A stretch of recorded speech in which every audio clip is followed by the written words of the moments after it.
Who doesn't like free shit? Especially when you don't have to work for it. Sadly, there's millions of people out there trying to steal your hard-earned money. Lazy. Ridiculous. Hey, I'm Alex. And I'm Philip. And we teach you what you need to know about your personal finances using words that you can understand without boring you to death. Because adulting shouldn't suck. If you're new to our channel, don't forget to hit that subscribe button, and in the comments below, leave an angry face if you don't like people who steal shit.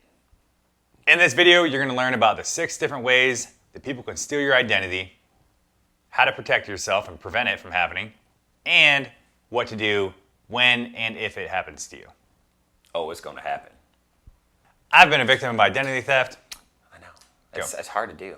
I've been a victim of identity theft way back in 2008, and that's why it's so important to have a good bank or credit union with fraud protection. When I had my money stolen back then, it took me almost 3 months to get it back. Now, my bank will refund my money if it's on my debit card within 24 hours or within 12 hours if it's on my credit card. That's why it's so important to have a bank that has good fraud protection. Do you know what your bank protects you from? So is your bank the same bank now that it was in 2008? Absolutely not. Oh, that bank sucked. So you changed banks? Yeah, and that's for why sure. That's why it's faster. Absolutely why I changed banks. Okay, so that's why it's 12 hours now instead of 3 months. No, they had banking regulation changes. Oh. Now they have up to 30 days to refund it. Okay. Up to 30 days. It can make a big difference. Yeah. Yeah. I was just curious. Let's talk about different ways people can steal your identity. Way number 1, dumpster diving. So let's say you have your mail and you stick it in the trash and then you take your trash out to the curb for the dumpster man or the garbage man to get it the next morning. You see somebody going through your dumpster, or your garbage, and they're carrying away what looks to be like a wad of paper, which is probably going to be your mail. In your mail that you didn't shred, that you probably should have shredded, has all of your personal information in there, like your name, your date of birth, some account address, or account numbers, and people can use all that information to create new accounts pretending to be you. So shred your stuff. So the second way somebody can steal your identity is skimming. And a good example of that is you get some gas, you're in a hurry, you just swipe your card, punch in your PIN number, pump your gas, and you go. But what you didn't realize, because you're in a rush, is that where you punched in your PIN number had an extra thick plastic coating on it, and that's where they actually recorded your PIN number and your card information. And then what happens with that is they sell it on typically the black market or the dark web or whatever you want to call it, and then somebody can recreate your debit card with your PIN number and start using your card to have access to your accounts. There's other ways to do it too. You can do that at the ATM. Yep. All over. So if you're not paying attention, this is actually a really common way that people steal identity. Yep, super common. Way number 3, fishing. And this is not like with a fishing pole in a pond. This is fishing with a PH. Oh. Yeah, crazy. An example of phishing is, what is phishing? It's your cyber criminals, your internet peoples that are trying to steal your information through emails, websites, even phone calls. They're going to call you, typically with some sort of like sense of urgency or fear that they're going to close one of your accounts or that you're delinquent on something to get information from you. A good example is, let's say your bank is calling you and they're going to pretend to be your bank and they're going to be like, hey, we're going to close your account, but before we tell you why, we need you to verify your information with us. I need your social security number, your date of birth, et cetera, et cetera, et cetera. And then if you're not paying any attention, you're going to give them that information and you just gave away all your information and you shouldn't have. Your bank's never going to call you asking you for that type of information. So don't fall for the tricks. Don't fall for the emails. If you ever get a call like that and you think it might be legitimate, hang up on them. Call your bank or that agency back directly yourself by finding the number on the internet and doing it that way. And that way you can make sure you get the right person. Way number 4, data breaches. We hear about it all the time. Another data breach, another credit card scanner hacked. Basically what that actually means is somebody's hacking into a corporation system and illegally taking all their information. It might be your credit card number, social security number, medical records, any kind of personal information they can use to commit identity theft and then act like you and go sign up for other stuff and get free money. But it's not free because it went on your credit. So, what are the two types of data breaches? The first type of data breach is through a retail corporation or company like Target or Best Buy, where they get your customer information through illegally hacking into their systems. The other one is through a data system like a credit bureau or Office of Personnel Management, OPM, things like that, where they actually get all of your information and social security numbers and stuff like that. Over the last 10 years, there's been a lot of data breaches, and these are the most massive types of identity theft. You've got eBay. I think it was like 83 million people's information was stolen. Equifax had 145 million people's information stolen. Target was like 110 million information stolen. A couple days ago, Wawa, which is a gas station company, had 30 million people's information stolen. So all this information is then sold on the dark web, and somebody's going to recreate your information, your credit card or debit card or whatever, and then go commit fraud. So these ones are the most damaging because they're so widespread. And if you're a good hacker, you can make a ton of money because you can steal millions of people's information. And it is what it is. I mean, even Uber had like 57 million people's information get stolen. So you can be really diligent, but these things are still going to happen and be way outside of your control. Way number 5, address fraud. So when you move, you have to go to a website on the post office and you have to put in for a change of address, right? You're going to put in your old address, your new address, pay $1, get your mail forwarded, right?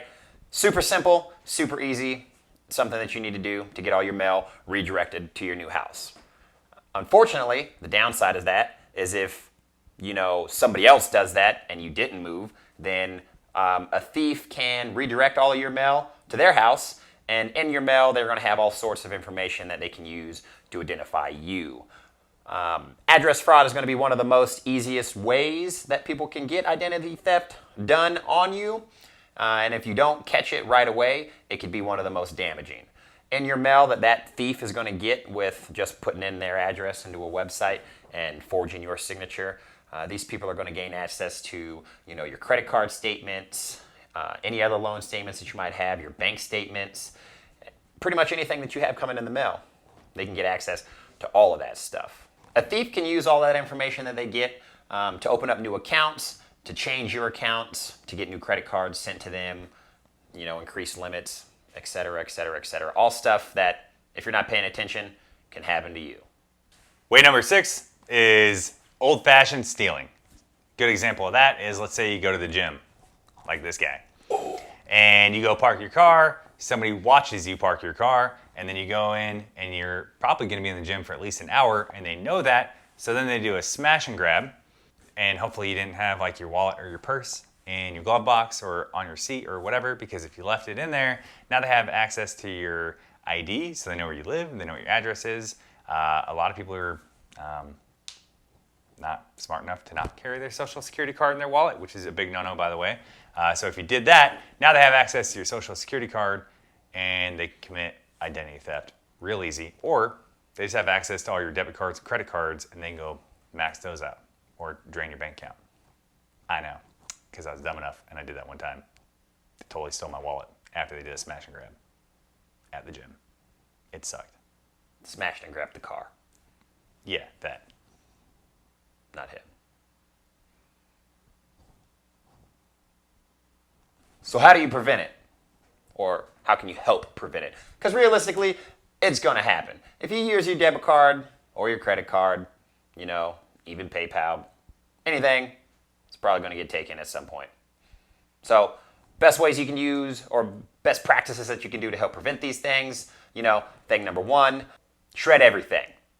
Everything. If you don't have a shredder, rip it up into pieces, throw it into separate garbage bags, whatever. But if it's got, personal identifiable information on it, like your name, your date of birth, your place of birth, your social security number, or your street address, you should probably rip it up, burn it on fire, shred it, or destroy it so that stuff can't be read, right?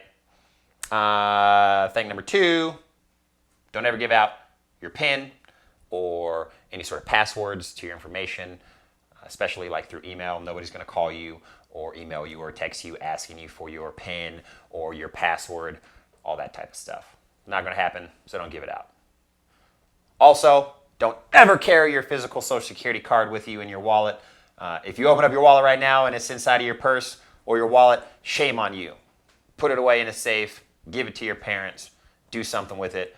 Don't carry it, because if they steal your wallet, they're going to have your ID, which has your date of birth on it, your date of birth, your address, your full name, and then now your Social Security card. Oh man, shopping spree, right? Game over. Oh, it's happening. Yep. The only time you should ever carry your Social Security card with you is if you're going through an employment hiring process, and then they actually need to see your physical Social Security card. Other than that, don't carry it. Lastly, watch your bank accounts. Watch all of your accounts. This is why you need to check your accounts regularly, so you can look for any sort of irregularities in your spending. So, it's happened to me. It's happened to him. You should check your bank account every week, every 2 weeks, at least every month at minimum, just to make sure that the payments or the expenses that are going out of your account are actually ones that you did. 5 steps to take when you're a victim of fraud. The first one's going to be monitor your accounts. That goes for, like he was just saying, check over your bank accounts regularly. The next one is there are free sites where you can monitor your credit report, like annualcreditreport.com or Credit Karma, where you can check your credit report for free on a regular basis. Number 2, call your credit card company or your bank immediately if you see any sort of suspicious activity on your account. If you don't have the number, it's typically on the back of your card. If you don't have the card, Google it. You can find anything on Google. Word. The third way to protect yourself after you've been a victim of fraud is check your credit card accounts and go in and change your passwords. And to even double down and be extra safe, you might want to go and request a credit freeze from all the major credit bureaus. That way it's harder for somebody to go in and commit fraud and steal your identity and open up new accounts. You could even order new credit cards just as a safe bet. So you get a new credit card number, new expiration date, all that stuff. Not very much fun. It's kind of a pain in the butt. Super. Especially if you had automatic payments coming out of those cards, then you got to re-enroll them. Yeah, but it's better than having somebody Spend your money. have access to your accounts. Yeah. Thing number 4, call the credit bureaus and the police if you need to.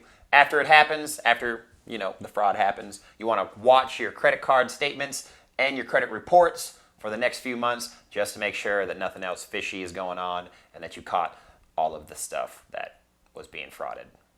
Is frauded a word? I don't know. Sounds like it. Sounds Frauded, like defrauded, frauded for money, fraudulent, Word. Friday fraud. Yeah. Lastly, check your online shopping activity. If you have a card that had fraud on it, make sure you go on to whatever sites you use, eBay, PayPal, whatever, take that card off, and you might actually just want to go and take off the other cards in case that site was compromised, just to be extra safe. If you like this video, hit that like button and don't forget to subscribe. And in the comments below, leave us a hashtag emoji of a credit card or a thief robber. And what you do the rest part, right? Yeah. Yeah. Share it with with your your friends. Tag them. Something. Words. Spread it. Yeah.